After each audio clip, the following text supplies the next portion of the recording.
L'approche de la présidentielle de 2025 fait déjà couler beaucoup de salive et d'encre sur les réseaux sociaux. Comme tu le sais, Laurent Gbagbo, rejeté par la Commission électorale indépendante, abrégé CEI, voici la réponse sanglante du secrétaire général du Parti des peuples africains de Côte d'Ivoire, abrégé PPSI, à Alassane Ouattara. Pour plus de détails après le générique, mais tout d'abord, avant de débuter, abonnez-vous juste à la chaîne en activant la cloche de notification pour ne plus rater nos prochaines vidéos. C'est musique.party, la question de la candidature de M. Laurent Gbagbo à la présidence de 2025 de fait des vagues en Côte d'Ivoire. En témoigne la sortie médiatique de Joseph V, le secrétaire général du parti de M. Laurent Gbagbo, en réponse aux propos tenus ce mercredi par le porte-parole du gouvernement ivoirien, Amadou Koulibaly. En Côte d'Ivoire, la question de la candidature de M. Laurent Gbagbo à la prochaine élection présidentielle suscite des passes d'armes entre le pouvoir et le parti de l'ancien président.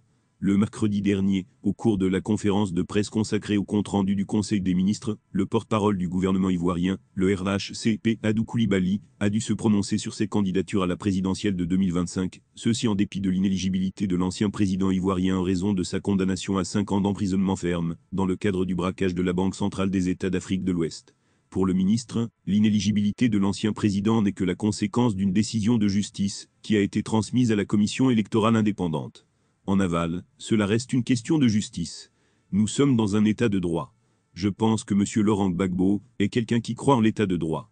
Il saura respecter les décisions de justice, a-t-il déclaré. La réponse du Joseph V aux propos du porte-parole du gouvernement a suscité une réponse très rapide du Parti des peuples africains de Côte d'Ivoire, abrégé PPCI, à travers son secrétaire général, Zanté. Pour lui, les membres du gouvernement s'agitent sur les réseaux sociaux, comme des fourmis qui reçoivent une décharge électrique, alors même que le Parti des peuples africains de Côte d'Ivoire, abrégé PPCI, n'a encore rien fait.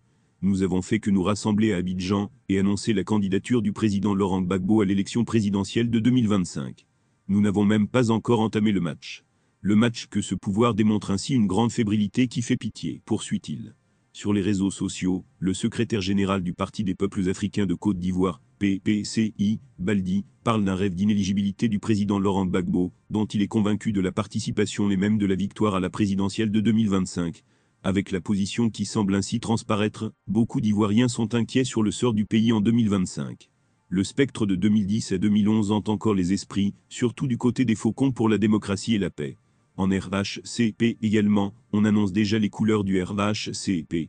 Dans une récente interview accordée à Jeune Afrique, le président de l'Assemblée nationale de Côte d'Ivoire, Adam Victogo, a notamment déclaré ce qui suit. Alassane Dramane Ouattara, le président du RSDP, a le droit d'être candidat en 2025. Et en tant que président en exercice, il demeure le candidat naturel du RHDP à la présidentielle. Pour un 4e mandat présidentiel en Côte d'Ivoire. D'où la grande question, qui chemine sur les réseaux sociaux, vers un nouveau duel. Nous allons, une fois de plus, aborder un sujet très sensible, qui engage en réalité la vie de 2 États, voire plusieurs États, en un seul problème. Au départ, on avait dû simplifier l'arrivée de cela, mais on a oublié les conséquences ou les retombées, par rapport aux actions et aux décisions, que l'on avait prises. Le Burkina Faso et la Côte d'Ivoire sont aujourd'hui 2 pays presque d'un même peuple, qui semblent vouloir, entre guillemets, se diviser à cause des politiques. Bienvenue sur votre chaîne Chris Yapi TV, la seule chaîne qui vous accepte, qui vous propose et qui vous rassure. Quand vous le constatez ici, nous vous exhortons bel et bien à nous laisser massivement des cœurs, pour que nous constations aussi en réalité, si nous sommes en train d'abattre un bon travail pour notre population, parce que c'est nous aujourd'hui, qui devons informer cette population qui sévit avec des oreilles sourdes. Nous sommes ici pour leur montrer, dans des détails près, ce qui se passe dans les forêts les plus profondes. Nous sommes là pour eux et nous avons décidé de mettre à jour. Laissez-nous donc massivement le cœur et partageons cette vidéo, afin que plusieurs personnes se rendent réellement compte de ce qui se passe. Revenons à nos mots étant, aujourd'hui la Côte d'Ivoire, et le Burkina Faso se divisent pour la défense de la patrie. Ils se sont rendus en Côte d'Ivoire au marché de Dantou, ils étaient équipés d'armes à feu, et ils ont été arrêtés par les forces ivoiriennes. S'en est suivi une démonstration de force de militaires burkinabés, qui ont fait une incursion en Côte d'Ivoire, selon plusieurs sources. Depuis, le calme est revenu, pour l'instant, aucun des 2 pays n'a officiellement réagi, et plusieurs zones d'ombre demeurent sur ce qu'il s'est passé dans cette zone. La frontière ivoirienne au Burkinabé est poreuse et mal délimitée, et ce n'est pas la première fois que des incidents se produisent. Par exemple, en février dernier, 2 journalistes burkinabés de la télévision publique ont été brièvement interpellés en Côte d'Ivoire, parce qu'ils y étaient sans autorisation de filmer, et puis en septembre dernier, cette fois du côté burkinabé, 2 gendarmes ivoiriens ont été arrêtés. Des négociations sont en cours, mais pour l'instant, ils n'ont pas encore été relâchés. Merci beaucoup. Je voudrais, au nom de son Excellence Monsieur le Président de la République de Côte d'Ivoire, remercier son homologue burkinabé, le président de la transition, le capitaine Traoré, pour l'occasion qui nous a été offerte de pouvoir échanger ici, à Niangolo. Ce jour, nous avons eu une séance de travail avec mon collègue du Burkina Faso, le ministre d'État, ministre de la Défense, ministre des anciens combattants, pour faire le point des relations entre les deux pays. Je peux vous rassurer que nous quittons Niangolo avec le cœur rempli de joie.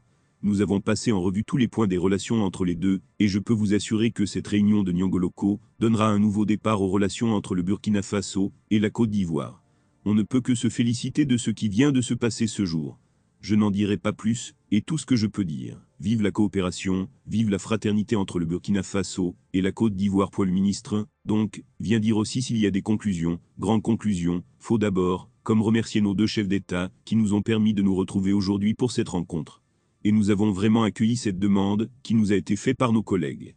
Grand merci encore pour ces gestes qui matérialisent une fois de plus la fraternité des liens séculaires qui existent entre nos deux pays.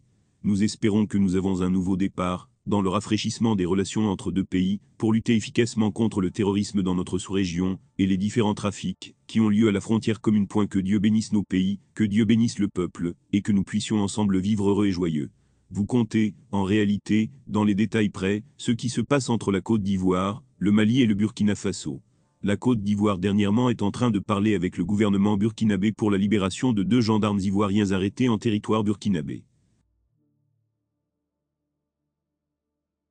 En retour, 2 militaires burkinabés ont été arrêtés au marché de Donkou, plus précisément au nord-est de la Côte d'Ivoire, pour revendiquer, donc, leurs militaires. Le Burkina Faso est entré brusquement en territoire ivoirien pour récupérer leurs hommes, ce qui a entraîné des échanges entre les deux pays. L'armée ivoirienne a appelé un secours aérien, ce qui a été fait, et l'armée burkinabé a activé en réalité sa mitrailleuse anti-aérienne pour détruire l'hélicoptère qui venait sauver l'armée ivoirienne dans son territoire. Mais heureusement, l'hélicoptère ou l'avion militaire ivoirien a été touché par plusieurs balles, mais n'a pas cédé, il n'a pas été détruit. La question que nous nous posons ici, profondément, est de savoir si l'avion burkinabé, l'avion ivoirien, avait été touché, qu'en serait-il réellement aujourd'hui de ces tensions entre le Burkina Faso et la Côte d'Ivoire? Si l'armée ivoirienne venait à détruire ou à neutraliser plusieurs soldats burkinabés sur leur territoire, qu'en serait-il de ces relations entre le Burkina Faso et la Côte d'Ivoire? C'est un problème aujourd'hui qui touche puissamment plusieurs personnes. En réalité, la portée de ce scandale qui est en train de se produire du côté de l'Afrique de l'Ouest. Aujourd'hui, les cœurs se divisent, les frontières se divisent encore une fois de plus, et les politiques se divisent aussi. Alassane Ouattara réellement considéré en Afrique de l'Ouest aujourd'hui, par plus d'un, comme étant un valet de la France. Le Burkina Faso se considère aujourd'hui comme ayant à sa tête un panafricaniste qui veut la réelle liberté de la Côte d'Ivoire. Une seule question ne cesse de nous tarabuster l'esprit, qui est celle de savoir, est-ce que pour être panafricaniste, est-ce que pour être un valet de la France, on doit réellement ou profondément se diviser avec des armes? Parce qu'ici, la Côte d'Ivoire, et le Mali réellement, et le Burkina Faso, sont réellement en train de se diviser. Le nord-est du Burkina Faso, Côte d'Ivoire à la frontière B, bien, il n'y a pas de frontière physique, n'importe qui peut se rendre dans un territoire autre sans s'en rendre compte, dans ses marches, sans s'en rendre compte. Donc aujourd'hui, si nous attendons que peut-être tel ou tel soldat soit entré dans un pays voisin, ça n'étonnerait personne. Le Burkina Faso a arrêté ces 2 gendarmes pour mettre la pression sur la Côte d'Ivoire, pour renvoyer certains opposants politiques qui, selon eux, se retrouvent en Côte d'Ivoire. La Côte d'Ivoire a aussi retenu ces 2 soldats burkinabés pour mettre fin à, c'est pour parler tout en faisant juste des échanges politiques. Le ministre Birahim Ouattara, comme vous l'avez si bien écouté, est arrivé au Burkina Faso pour enfin statuer en réalité sur ses frontières, qui ne cessent de diviser, et continuent de diviser en réalité le peuple burkinabé ivoirien, qui en réalité n'est qu'un seul peuple. Cela est né des problèmes qu'Alassane Dramane Ouattara a bien décidé d'attaquer le Niger tout en fournissant à la SEDIO des forces combattantes, pour aller neutraliser le Niger, ce qui n'a pas plu au Burkina Faso, et ils ont donc décidé d'efforts pour soutenir le pays, le Niger, pour cette attaque, et ce qui n'a pas non plus du tout plu à la Côte d'Ivoire. Division des politiques, division des idées, division des peuples. Hier, quand nous avons pris cette décision, on pensait pouvoir prendre, et s'en passer, mais aujourd'hui, on continue de voir, et ce n'est pas encore terminé, on continue de voir ses répercussions, non seulement dans nos pays, mais aussi au-delà des frontières. Cela se répercute partout.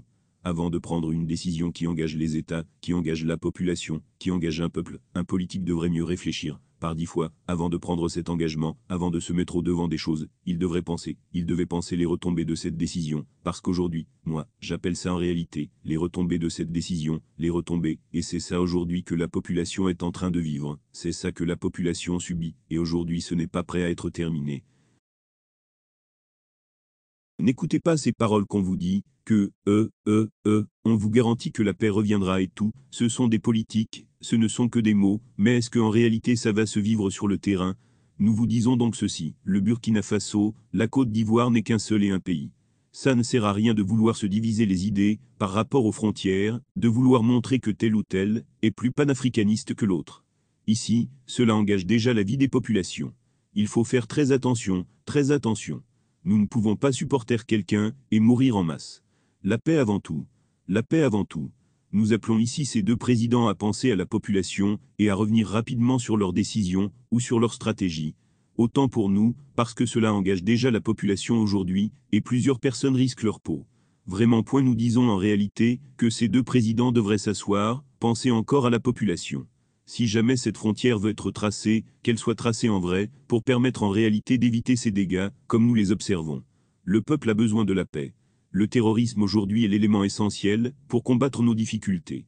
Le peuple a besoin de la paix, le peuple a besoin de la tranquillité, de la sérénité, et nous savons que nous pouvons l'avoir, si nous nous décidons. Merci, merci encore de nous suivre, et de continuer à partager nos vidéos, parce que nous sommes belles, et bien là pour vous aider à mieux voir les choses sous un autre angle, et vous rapporter dans des détails, près ce qui se passe en réalité du côté, de l'Afrique de l'Ouest, parce que notre objectif est de mettre à jour tout ce qui se passe, et nous pensons en réalité que jusqu'ici nos abonnés ne cessent de nous encourager, ou de comprendre en réalité où nous allons, et cela ne peut faire que la fierté de plus d'un, et laissez-nous donc massivement des cœurs, encouragez-nous tout en partageant cette vidéo en sorte que plusieurs personnes se rendent réellement compte de ce travail que nous sommes en train d'abattre du côté de l'Afrique de l'Ouest. Encore une fois de plus merci et nous vous disons à très bientôt pour de nouvelles analyses, ou de nouvelles décryptages. À très bientôt, ciao.